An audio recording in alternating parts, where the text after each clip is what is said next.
السلام عليكم. كده خلونا نسمع للرئيس الوزراء القطري السابق محمد بن جاسم في أقل من دقيقة ونجي راجعين نعقب الكلام.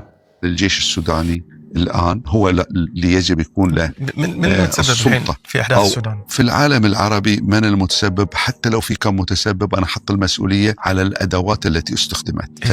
الأدوات العسكرية اللي في السودان اللي قاموا بتدمير البلد اللي أصلا يعاني من نكبات كثيرة، أنا أسميهم أدوات أي طرف خارجي يستخدمهم، فهم أدوات لهذا الطرف، هم مش قادة ولا وطنيين، لأنه الوطني ما يدمر بلده بهذه الطريقة. هم اختلفوا على سلطة وليس اختلافهم على أيديولوجية معينة، هم اللي هو العسكر طبعا أو فكر معين، وللأسف كل طرف وجد حد يسانده. اللي دفع الثمن السودانيين اللي تهجروا، جزء منهم في مصر، جزء منهم في العالم العربي، وجزء الآن بلا مأوى، بلا مسكن، بلا حياة كريمة. الدولة كانت أصلا فقيرة وعندها مشاكلها المتراكمة، الآن رجعت إلى الخلف أكثر، وهذا ينطبق على كذا دولة عربية. لكن السؤال، لو كان في هناك حكم مدني وحكم مدني قانوني محترم وكان الجيش حارس لهذا النظام، كان هو الأصوب، لكن هذا مش موجود في العالم العربي. العسكر يريدون أغلب الغنائم لهم، ومش الغنائم بس، يريد يقبلون بالغنائم. صاروا الآن يريدون الغنائم ويريدون قرار سياسي.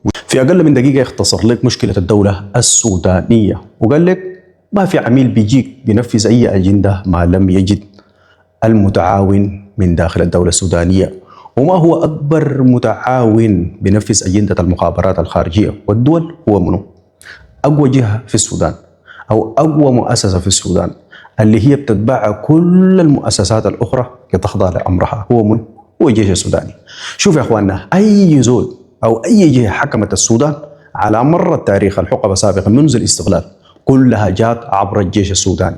اللي بيجي بالانتخابات نفسها بيجي بتأمين ومباركة الجيش نفسه، وإذا جاء بالانقلاب بيجي بانقلاب البندقية بتاعت الجيش نفسه. وآخر انقلاب بتاع الكيزان اللي هم ناس الترابي جاء عبر الجيش، وآخر انقلاب بتاع البرهان استعان بالجيش. شوف يا أخوانا، الجيش هو نفسه تفرق للسياسة وتفرق لإدارة البلد اللي فشل في إدارتها، لأن الجيش السوداني طبعا أقوى حزب في السودان منافس للسلطة، كما جلب الديمقراطية والانتخابات بيجيها بالبندقية. وأيضا صنع الميليشيات لتقوم بدوره الأساسي اللي هو حماية البلد. هو طبعا ما فاضي لحماية البلد، تفرق للسلطة وللمال وللثروة وللعلاقات الخارجية.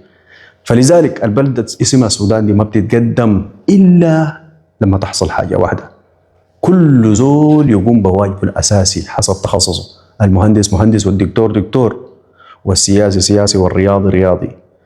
كل ذي شأنه، مش تجيب لي واحد رتبته لواء ولا فريق، على أساس هو في لواء ولا فريق معناته يفهم لك فيه، يجي يتفلسف لك في التعليم وفي الصحة وفي كده، يمشي قراراته ويفرضها بالقوة، لأنه هو عنده سلطة وعنده باور وعنده حماية أو حصانة. فلذلك ما تبكوا على العملاء أو الدول من الخارج اللي يجي تدمر السودان، أبكوا على نفسكم وعلى العملاء في داخل المؤسسات نفسها.